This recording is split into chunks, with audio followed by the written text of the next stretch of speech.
Still. Flashback. Hold it. Say, you wouldn't happen to know where Luffy is, would you, Frankison? Nope, Frankie answered stiffly. Usopp and Sanji have been here already. Usopp's out to get fuel, and Sanji's stocking us up on fuel. Whoever, he drawled angrily, something's been bothering me for a while now. You keep telling us you're burning Will, but you keep asking for Luffy. How do we know you're not some sort of government spy or something, huh? Frankie, Robin began, that's more than enough. So you doubt me, Naruto wasn't having any of it. Squaring his jaw, he took a small step forward. You doubt what you've been told then, Frankie? As if, Frankie growled, I just don't trust you. I knew it, Naruto fired back. Then that means you don't trust Robin, either. I'm more than willing to take Nico Robin at her word, Frankie retorted, put on the defensive by the blonde's explosive retort. However, just because she says you are who I think you are, doesn't guarantee you're the real deal. Amaterasu. Naruto summoned the flames back to the surface of his skin, welcoming the warmth they brought with them. They devoured the arms of his cloak with tongues of black flame, and then the rest of it, exposing heavily bandaged forearms, the like of which were laced with strange black markings, barely seen beneath the bandages. With the destruction of his cloak, everything about him was revealed, as were the bulky protusions that had been bound to his back. He was a spiky blonde young man with fox-like whiskers, sapphiric blue eyes, very handsome in addition. He was very tall, with an athletic outline. He was wearing an orange sleeveless coat, black short-sleeve shirt and pants, red gloves and boots. He was carrying 2 swords behind him, one a katana, the other a wakizashi, both of which, now wreathed in flame, were their master. He glowered and Frankie trembled. He tried to turn his head, and found it locked in place. He tried to close his eyes, and found he couldn't blink. Naruto smiled, and, careful to keep the flames from the deck, spread his hands outward. A small demonstration compared to the true depth of his power. The flames glazed across the mast, the deck, even the sails, but they did not burn, because he willed it to be so. As always, it was intoxicating. Adorned with fire and brimstone, his flesh writhing with layer on layer of flame, thorns of it crawling out of his skin, a black crown of it springing through the skin of his head. Naruto was eerily aware of the enchanted looks the resurgence of his given element had brought. Frankie looked as if he'd just busted a cog. Likewise, Robin's expression was equally stunned. But even as he looked on, her surprise began melting, molding into something else. Something he daren't give thought to. No, he forced his emotions back down. Now is not the time. No. Willfully, he banished the flames from his body. Satisfied, he asked Frankie, folding his legs and dropping into a squat between the two of them. The last of the flames spurted from his body and dissipated, turning to quiet ash upon the deck, and then they too were gone into the afternoon. Because I won't be doing that again. A strange FLC curring of relief flitted across his face, and then it was gone, fluttering away from his eyes with the ashen remnants of the flame. End of flashback. I didn't think those black flames were hurting him, said Frankie. He didn't look like he was in pain before. He doesn't show his pain well, Robin insisted. It probably just took some time to affect him, that's all. You sounded awfully confident there. Zolo frowned. Why is that? What? You said, he doesn't show his pain well just now, didn't you? Zolo pointed out sternly, rising into a standing position. How is it that you knew that, and we didn't, Robin? If this perturbed Luffy, he did little to show it. Dumbfounded, he scratched at the back of his head, and said nothing. Likewise, this announcement was met with similar disbelief by the rest of the crew, each of them regarding Nico Robin with varying looks of confusion and skepticism. Come to think of it, you did say you knew him when you vouched for him. Usopp began warily. I remember when Luffy and I first met him, but did the two of you know each other before that or something? No, Robin began, raising her hands pleadingly. That's not it at all. You see, Oi, Sanji snapped abruptly, interrupting whatever Robin might have said.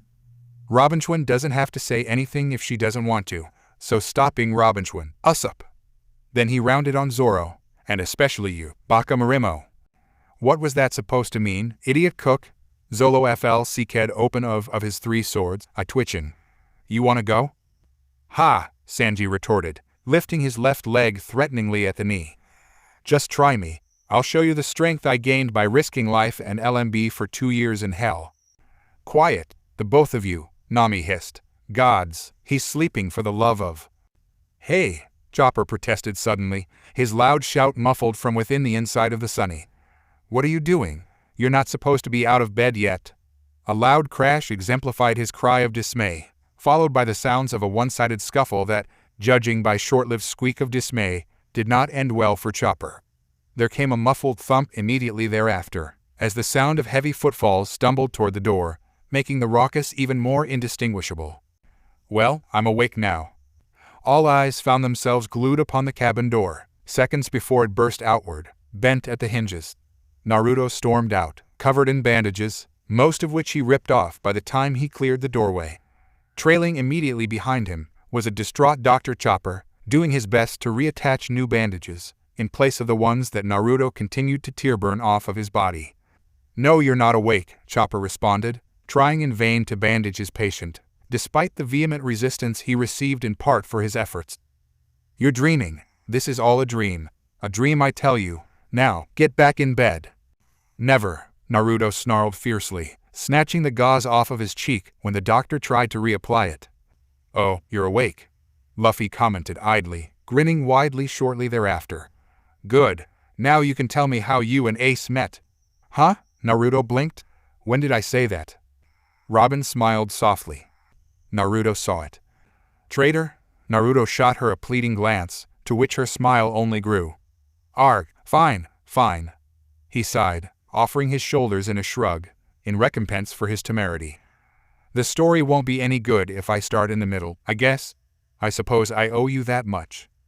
Naruto folded his legs bandaged, though they were, and plopped himself down at the door to the cabin. He sighed from where he sat as he swept his hand up and through his hair, the blonde mess perfecting itself at the touch of his fingertips. His smile had returned. He leaned forward, resting his hands on his knees as everyone gathered round, as Luffy sat directly in front of him, grinning from ear to ear. Let me tell you a story. Naruto smiled, and when he smiled, it was a slow, sad thing, full of fondness and regret. I'll have to start at the beginning, and it might take some time. Luffy nodded eagerly. So, when did you meet Ace? Naruto chuckled. Well, it all started about 3 years ago. Begin epic flashback. You want me to join your crew? The youth asked in a surprised tone. The Whitebeard Pirates? He was a handsome, blue-eyed young man, athletic in his appearance, tall for his age, about 18 years old, and spiky blonde hair with fox-like whiskers. He was wearing a strange attire, even for simple island folk. An orange sleeveless vest with red pants and black sandals. Strapped to his back was a long, oblong handle, one that looked almost like a staff, were it not for the wicked, inverse hook into which it tapered off. Strongly resembling that of a scythe, a massive weapon wielded, larger than the boy who wielded it. His name was Naruto D. Uzumaki. Talking to him was a tall, well-muscled, dark-haired young man of about 20 or so. Unlike the blonde who preferred to dress according to the tropical climate, the most this man wore in the way of clothing was a simple pair of khakis, an orange cowboy hat along with other various baubles, a pair of boots. His name was Portgas D. Ace. They stood there on the shore, the waves lapping at their feet, and the edge of the weather-worn path they'd taken toward their destination. Off in the distance, a thin column of smoke rose into the distance, the sign of a residence, of the home of the boy who would one day be known as Burning Will. But for now, Burning Will was just a boy, and a boy who wasn't going to get supper, either for himself or his friend, if they didn't get home soon. Now to Naruto, since the death of Goldie, Roger the King of Pirates, Whitebeard was recognized as the most fearsome force in the world, being the only one able to battle on equal terms with the Pirate King himself. Even the Marines and the world government had to respect his power, and must take extreme caution when approaching he who was said to be closest to One Piece, the legendary treasure that Roger had left behind in the New World. Naruto was being offered a position in that man's crew, by none other than the 2nd Division Commander, Fire Fist Ace. So stunned was he not by his friend's rank, position, or status, but rather by his offer that for the moment, the thoughts of supper and a warm bed slipped from his mind with that of the evening sun as it set behind him, casting itself across the sky in a brilliant flare of orange gold. You want me to join? Naruto repeated again, slower this time. The Whitebeard Pirates? That's right, said Ace. You're a better fighter than I am, well, almost as good. You eat as much as I and my little brother used to, although we're not as addicted to ramen as you are. And to be honest with you, I had funny feeling we were destined to meet." Naruto gawped. He'd been thinking the same thing. There was truth in his words. Though Naruto couldn't understand it, even through this was their first meeting. He had strange feeling they had met before, somewhere in the past, perhaps. Perhaps it's the blood in their veins. Perhaps he was just being stupid. Regardless, the spiky-haired youth known as Naruto remained very troubled on what his friend was asking him to do. "Come on, what seems to be the problem, Naruto?" Ace asked. "Well, Ace," Naruto began weakly. "It's just, even if I did want to become a pirate, how do you know Whitebeard will accept me? I'm pretty sure he doesn't accept just anyone on his ship. Least of all me. I'm really not all that special." "Hey, don't worry about Pops," reassured Ace. "Once I tell him about you, especially the part on how you managed to hold your own against me in fight, I'm sure he'll welcome you with open arms, no problem." "I'm not so sure about that," Naruto replied with a nervous gulp. "I've heard stories about how Whitebeard shows no mercy to anyone who harms one of his crew. Maybe I'm not cut out for this after all." Ace laughed. "Hey, don't worry about it. If anything, he'll be surprised when he finds out that your godfather is his little brother." "I don't know," Naruto insisted. "I can't just leave without telling him." End flashback. "Naruto, there is something I need to ask." Robin began slowly, taking him away from his tale. "Something wrong, Robin?" Naruto asked. "Who is Im?" Naruto became hesitant for a moment in response to that question. He recognized the tone in Robin's voice, dense, thick, and deadly. Is it possible she was jealous after having learned of his relationship with Bonnie? Did she even know about Bonnie? Yuho. She knew. He knew that she knew that he knew, just by looking at her, into her eyes. That thought made his cheeks burn, but with every fiber of his being he suppressed it. "She's a friend of mine from my hometown," Naruto replied slowly, choosing his words with great care. "Don't worry, whatever it is, it's not what you think." "And what is that I'm thinking?" Robin asked icily. "That I was involved with her," Naruto pointed out. "Seriously, Robin, Im is just a friend of mine." "Is she a pirate?" Usopp asked, curious. "A musician, perhaps?" Brook pressed. No, she's the waitress at her father's restaurant, Ramen Ikaraku." Naruto waved away their curiosity with a FLCK of his fingers. "Well, she might own the place by now. I haven't been by my hometown for quite some time now." "So she's just some friend you knew at a restaurant?" asked Chopper. "Not just any restaurant," Naruto proclaimed proudly. "The very best ramen restaurant in the world." "Don't be ridiculous," said Sanji as he raised an eyebrow. "What makes you think this restaurant from your hometown is so good?" "It's because Im's father is greatest ramen maker I ever known," Naruto clarified with something bordering on actual reverence for the dish. "I know because I have tasted his masterpiece. Trust me when I say that nobody makes ramen better than Tuchai." "Tuchai?" "Yes, that's his name, after all." Naruto answered flatly. "What of it?" "What did you just say?" Sanji suddenly asked. "I said nobody makes ramen better than Tuchai." Naruto repeated. "I won't take back what I said." "No, that's not it," Sanji alleged. "The name Tuchai you mentioned." "Yeah, that's his name," Naruto replied. "You know Tuchai." "Know him? I heard about him from Zeph." Sanji responded. Beginning flashback. "How long are you going to keep this up?" Zeph snapped at Sanji. "It isn't my fault," Sanji responded. "Of course it is," Zeph retorted. "You always beat up an idiot who came in with girls you flirt with. Now thanks to you, it's going to take months to repair all the damages that been done to my restaurant, and all because you made a pass on that pirate's girlfriend." "You know I'm kinda glad you didn't meet Tuchai," Zeph responded. "Who the hell is Tuchai?" Sanji asked. "He was my first mate in the Cook Pirates," Zeph explained, sternly, his words solemn. "He retired from piracy a few years before I came to the East Blue Sea. He was the best ramen cook I ever had though. Even I could not hope to match his recipe in that regard." "What made him so special?" "Tuchai had a secret ramen cooking recipe that attracts lots of women. That's why," Zeph shot back, suddenly grumpy. "There, I told you. Now, leave me be." "Say, you wouldn't happen to have any recipes like that, would you?" Sanji asked, his eyes blazing with prideful glee. Zeph eyed his protege warily for a moment, mustache twitching, bristling as he stared his student down. It was an impasse. Neither would yield. Neither would break. Not until... Sanji's sweat dropped. You don't, do you? Just leave me alone, Zeph sobbed, mournful in despair of his own inadequacy. End of flashback. There's no way, Naruto laughed, slapping his knee. The old coot never told me about that. Huh?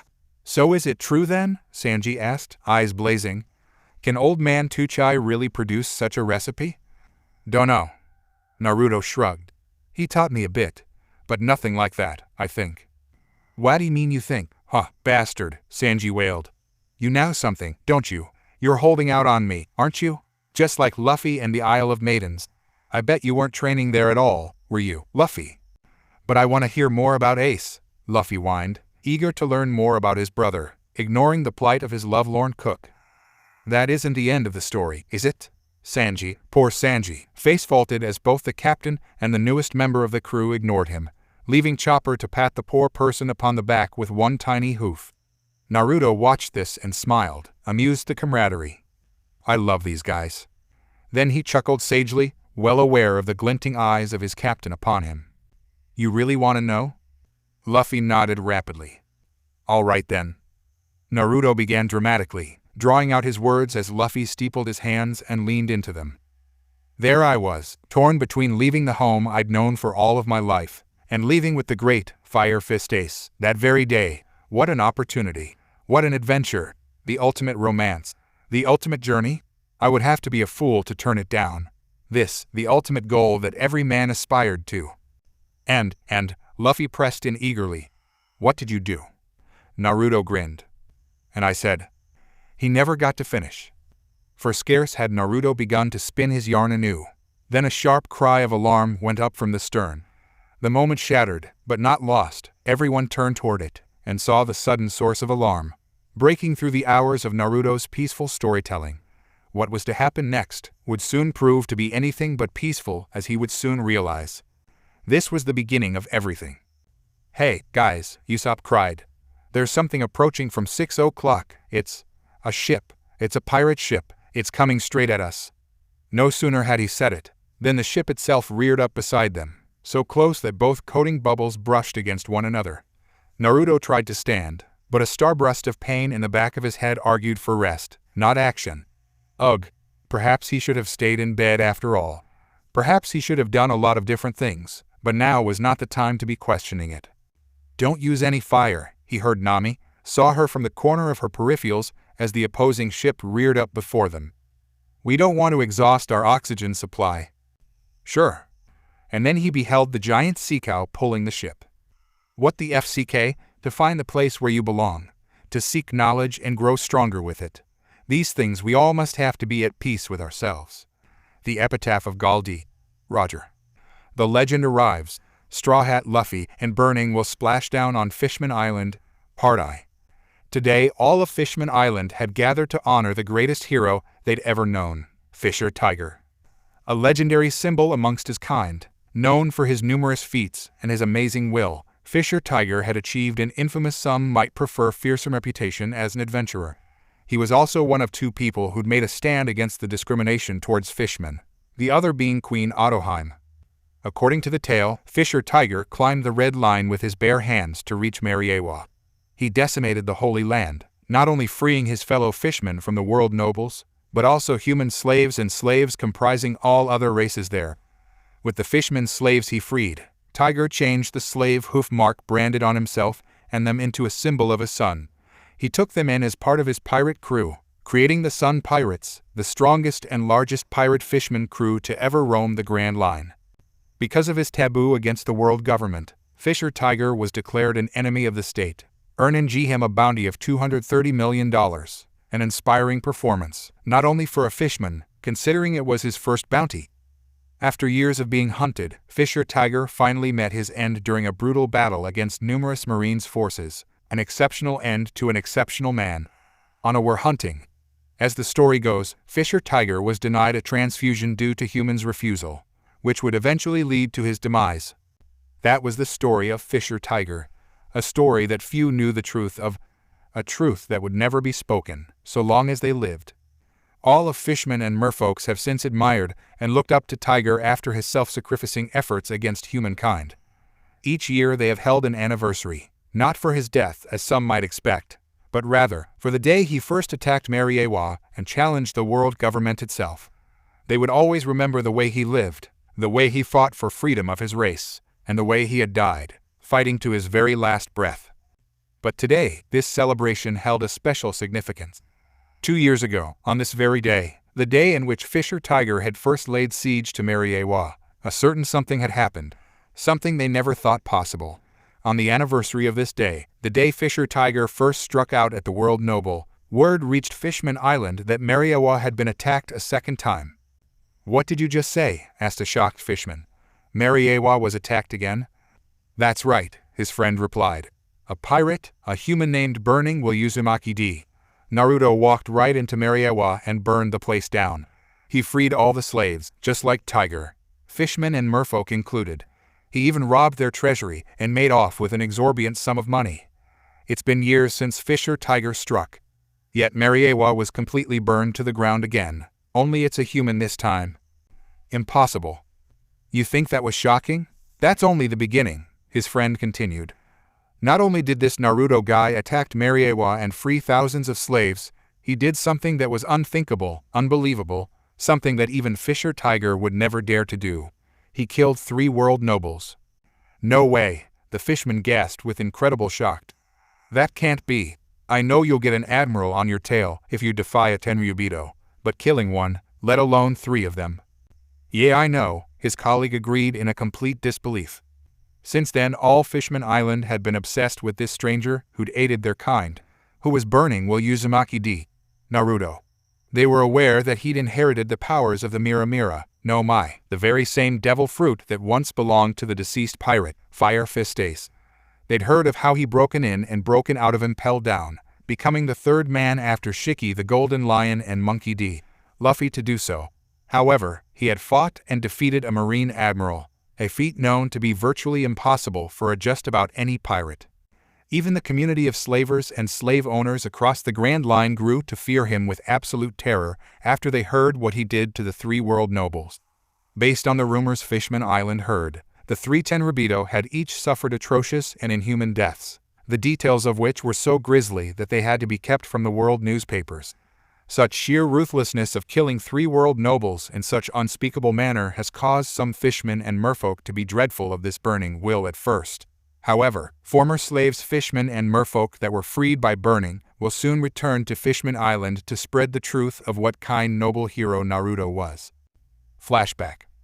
"I was there, I saw it all," said a former fishman slave told his story to the crowd. After he freed every slave in Mera, he confronted an army of tens thousands of Marine soldiers. Including Marine Admiral Kizaru, he looked at them and gave out a devilish smile. He fought them alone, all by himself in order to allow every single one of us to escape to safety. "I heard out about Admiral Kizaru," said one of the listeners in the crowd. "He was the one who fought Whitebeard to a standstill in the Battle of Marineford and Dark King Silver's Rayleigh, the former right hand of the Pirate King at Sabaody Archipelago. Yet we read he met his defeat at the hands of Burning Will." "This Burning Will is more than just a supernova," added another fishman in the crowd. "He's got to be at the least same league of the Yonko or the Shichibukai if he was able to do the impossible and defeat a Marine Admiral single-handedly." Besides the tale of Burning Will's power, there was also a discussion of whether he was truly as ruthless as the world government made him out to be, or if he was the caring, kind, compassionate soul based on the rumors they'd heard. "Don't believe everything the world government says about Burning Will Uzumaki D. Naruto," said a young woman in a strong tone. "They're only protecting the bastard noble that's been abusing and oppressing me at Mera, along with many others." T. Teramason. May Terami was a red snapper mermaid, tremendously beautiful with red hair and light green eyes. Dark blue polish adorned her fingers and lips, and gorgeous body with an exquisite blue dress. Right now she was talking to the mermaids at Mermaid Coven, who was very happy to learn she was alive and well. They had learned she was kidnapped by slavers during the time Fishman Island lost its protection due death of Whitebeard and sold as slave to the world noble. The proof of her abduction could be spotted in the hated slave tattoo located just above her large breasts.